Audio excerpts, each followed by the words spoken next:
Havana is one of the most well-known and vibrant cities in all of Latin America. And in this video, I'm going to tell you everything you can do to have a great time in Havana.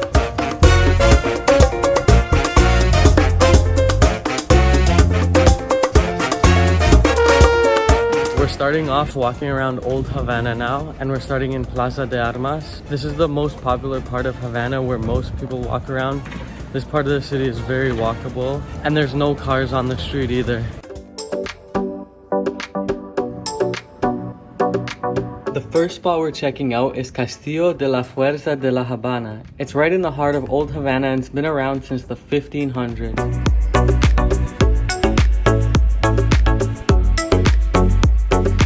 One of the things you'll notice is the really nice architecture here that the buildings have. It's a nice old Spanish theme.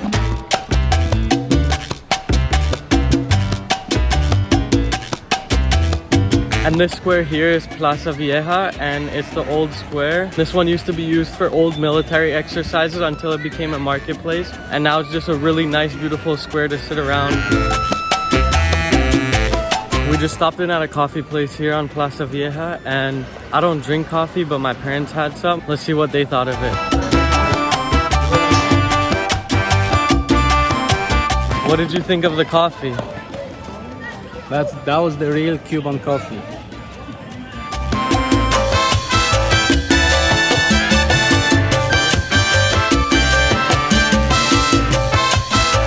Now we're here in Cathedral Square, and inside this church here, you can find the remains of Christopher Columbus. So this place right behind me, La Bodeguita del Medio, is where Ernest Hemingway would get his mojitos every day when he'd come here.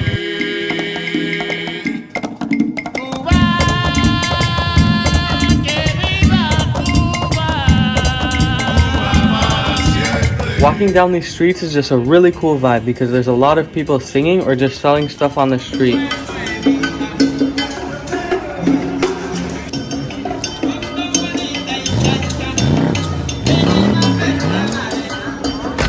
This road right here we're on is El Malecon. It's the famous seawall road in Havana. Ever since watching the Fast and Furious in Havana, I've always wanted to see this street. It's closed right now for cars because the waves are massive, so it gets all over the road, but usually it's open. It just depends on how the waves are. There's also a lot of really old and new buildings, and with the castle being there, it kind of reminds me of Cartagena in Colombia.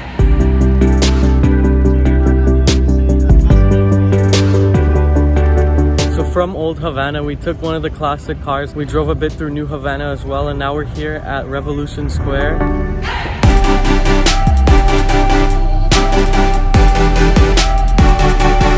One thing you'll notice about Havana is that it looks more of like a city that's trapped in time. So you have a bunch of old classic cars, and the reason they have so many classic cars is because Cuba used to be the largest importer of cars in Latin America.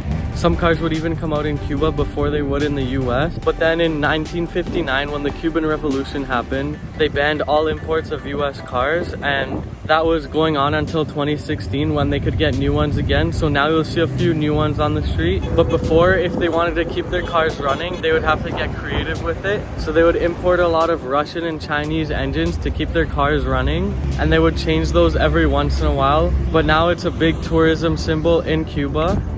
But the thing is, he knows it doesn't matter what's under a hood. The only thing that matters is who's behind the wheel.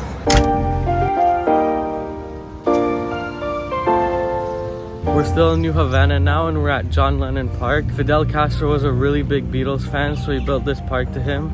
There's nothing really to do here, and it's kind of out of the way, so unless you're passing by, there's not really any reason to come here.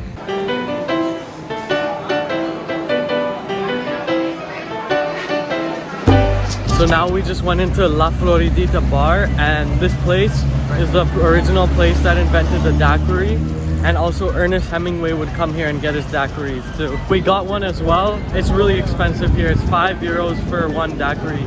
We got the blackberry one.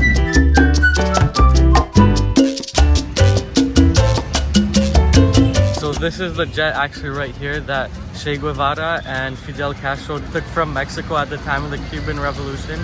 to come back here to Cuba.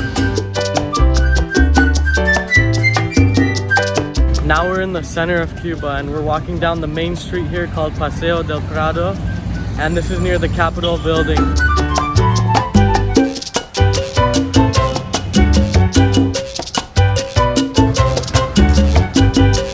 And at the end of the street is the Grand Theater of Alicia Alonso, and people consider this the nicest building in Havana. Also, she was one of the most famous ballet dancers in the world.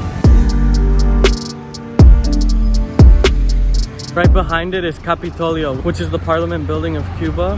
And this was built in 1926 by the US when they occupied Cuba. And it was built to be 1 meter higher and 1 meter longer as a replica of the White House.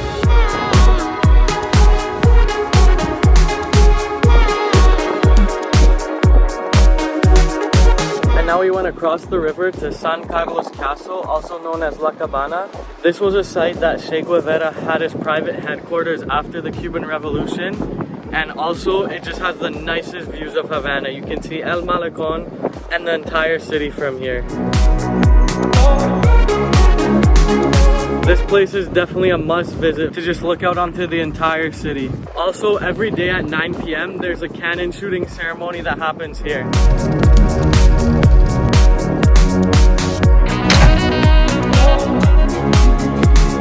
We got some beans, and then this is a whole portion of 5 different meats. We got ribs, lobster, chicken, shrimp. I don't know what the other one is. And we got some vegetables and some rice. How is the rice? Really, really good.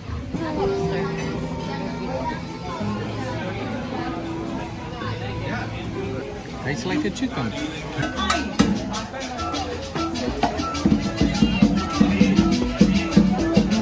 So the place we ate at was right beside the castle. It looks like it's someone's house. It's a really nice place. They're playing live music, but it is really expensive. The prices are around 25 US, which you can find much cheaper spots in the actual old town. And we got some Cuban beans, black beans, which were really good, and a whole platter of 5 different meats, which all tasted fantastic.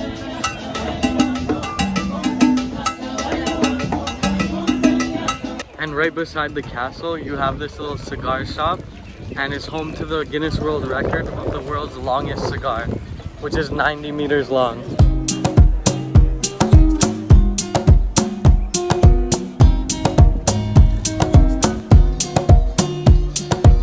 And now on this side as well is the Jesus statue overlooking Havana. And this spot has the nicest views of the entire old city of Havana. The views here are definitely really nice. The cars here in Havana and all of Cuba are really expensive for the Cubans to get. So the old classic cars are actually passed down by generation. And if you look at the license plate, the ones that start with P are private cars, and then B and T are both government cars. Voy a cantar esta canción con mucho cariño de mi corazón. So what it looks like, I feel like the best time to be in Havana is later at night when the streets are going to be filled with musicians playing a bunch of Cuban music. You're going to have people dancing on the street. The nice part is the old town, you walk through the streets, but you don't really need more than a day to see the whole thing. I want to thank you all so much for watching this video. Please like and subscribe because it really helps me out, and I'll see you again in the next one.